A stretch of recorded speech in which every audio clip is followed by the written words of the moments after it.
Marathi theatre, Marathi cinema, TV समेत अन्य मंचों पर अपने रंगमंच से, अपने कला से अमिट पहचान बनाने वाले आस्ताद और अदिति जी हमारे साथ हैं और इंदौर में लेकर आए एक ऐसा जीवंत नाटक, थ्रिलर नाटक जिसका नाम है मास्टरमाइंड। और इनका एक्टिंग हमने देखा है थिएटर के मंच पर, रंगमंच के मंच पर, और काफ़ी आकर्षित किया है सभी दर्शकों को, उन्होंने बांध के रखा है। अदिति जी हमारे साथ है। सबसे पहले हम अदिति जी से बातचीत करना चाहेंगे। इतना धमाकेदार थ्रिलर, जो व्यक्ति सुन रहा है, आपके नाटक को देख रहा है पास से, कहीं ना कहीं रोमांचित हो रहा है, उसके रोंगटे खड़े हो रहे हैं। आखिर तैयार कैसे हुआ, दिग्दर्शक कौन है, किस तरह तैयारी हुई, और इतना परफेक्शन आपके रंग कर्म में कैसे आया, कितने वर्षों की मेहनत तप है ये? हमारी मेहनत तो खैर छोड़िए, लेकिन हमारे डायरेक्टर साहब जो है विजय के अंग्रेजी, वो तो बहुत बड़ा नाम है मराठी इंडस्ट्री का, थिएटर इंडस्ट्री का। तो मैं पकड़ूँ? हाँ। तो उन्होंने दिग्दर्शित किया है। एक बहुत ही गज़ब के राइटर हैं, बहुत ही उम्दा सीनियर राइटर है सुरेश जयराम जी। उन्होंने लिखा है ये संहिता को, नाटक के दौर पर रूपांतरित किया है। हमारे जो सेट डिज़ाइन किए मोड़े सर बहुत ही फेमस है, उन्होंने पक्की जी ने म्यूज़िक दिया है, शीतल तड़पदे जी ने लाइट दिए हैं, हमारे सब सेटिंग वाले उन्होंने सब खड़ा किया है। तो मेरी और आस्ताद की तो जिम्मेदारी बनती है कि इतने बड़े नाम जब हमारे साथ जुड़े हुए हैं तो उन नामों को न्याय दे, हमारी तरफ से जो हम बेस्ट कर सके उतना बेस्ट परफॉर्मेंस दे। और क्या है, दो ही कैरेक्टर्स है, तो उस हिसाब से लोगों को बोर भी नहीं होना चाहिए, लोगों का इंटरेस्ट बढ़ता रहना चाहिए। और जो सस्पेंस है उस तक पहुंचने के लिए जो एक्साइटमेंट उनकी बढ़ाने की कोशिश हम दोनों हमारे परफॉर्मेंस से करने की कोशिश करते हैं। बस बहुत मज़ा आता है एज अ परफॉर्मर, और मुझे ऐसे लगता है कि एज अ परफॉर्मर आप अगर खुद एंजॉय करते हो ना, तो सामने वाला जो ऑडियंस है वो बखूबी एंजॉय करता है, उनको बहुत पसंद आता है। क्या बात है, वाकई सही कहा आपने कि जब आप खुद अपने रंग कर्म को एंजॉय करते हैं तो जो दर्शक है वो आपसे बन से जाते हैं। आस्था जी, आपकी जोड़ी कहा जा रहा है कि बहुत लंबे समय के बाद में मास्टरमाइंड लेकर आई, और एक ऐसा थ्रिलर नाटक, क्योंकि इंदौर भी क्राइम को काफ़ी अच्छे से पढ़ता है, और कहीं ना कहीं जो मनोवैज्ञानिक रूप से जो लोग साइकोलॉजिस्ट होते हैं, उसमें भी कहीं ना कहीं कई परिवार उससे भी जूझते हुए देखे जाते हैं। कहीं ना कहीं परिवार जब नाटक को देखते हैं तो कहीं ना कहीं अपने आसपास के किरदार को भी उसमें देखते हैं। क्या कहना चाहेंगे आपके अनुभव के साथ? इस प्रकार का नाटक, सस्पेंस थ्रिलर प्रकार का नाटक मैंने पहली बार कर रहा हूँ। हालांकि टेलीविज़न या फिल्मों में भी मैंने इस जॉनर जो कहते हैं उसमें काम नहीं किया था, तो इसका एक अलग थ्रिल है हम लोगों के लिए भी। वो थ्रिल ऐसा है कि अभी हमको तो पूरी कहानी मालूम है, नाटक में जो कुछ भी होने वाला है सब किस्से हमको मालूम है, लेकिन चाहे हमारा पहला शो हो या 200वां शो हो, जो टिकट निकाल के सामने इंसान बैठ रहा है उसको वो पहली बार देख रहा है। तो ये थ्रिल जो नाटक की कहानी में है वो उतना ही ज़िंदा रखना, उतना ही क्या बोलते हैं, फ्रेश रखना, ये बहुत बड़ी जिम्मेदारी है। क्योंकि हमको मालूम है इसके आगे क्या होने वाला है, इस नाटक का एंड क्या है, लेकिन उसको मालूम नहीं है। तो उसको ये पहली बार उतना ही फ्रेश हम पहली बार कर रहे हैं ऐसा ही उसको लगना चाहिए, सामने बैठे इंसान को। ये मेरे ख्याल से सस्पेंस या थ्रिलर या मिस्ट्री, ये जो प्रकार के कलाकृतियाँ होती है उनका ये बहुत बड़ा बहुत बड़ा चैलेंज रहता है। क्योंकि कोई फैमिली बेस्ड ड्रामा हो या कोई कॉमेडी हो, दो दोस्तों की कहानी हो, गर्लफ्रेंड बॉयफ्रेंड की कहानी हो, ऐसे किरदार हमारी निजी ज़िंदगी में भी हमारे आसपास हम देखते हैं।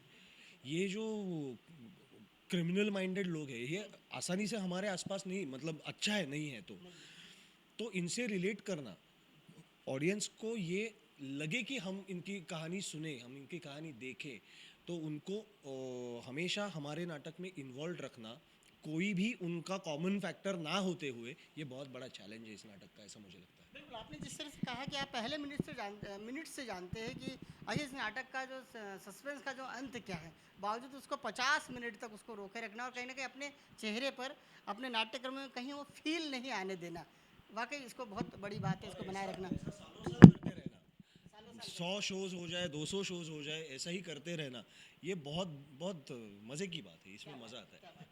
आप तो टीवी में भी काम करते हैं, सिनेमा में भी काम करते हैं, किस तरह का पूरा माहौल है आज का, खासतौर से अंतिम वर्षों मुझे ऐसे लगता है कि सानन के लिए एक हाथ शो करना ये बहुत बहुत मज़ेदार एक्सपीरियंस होता है।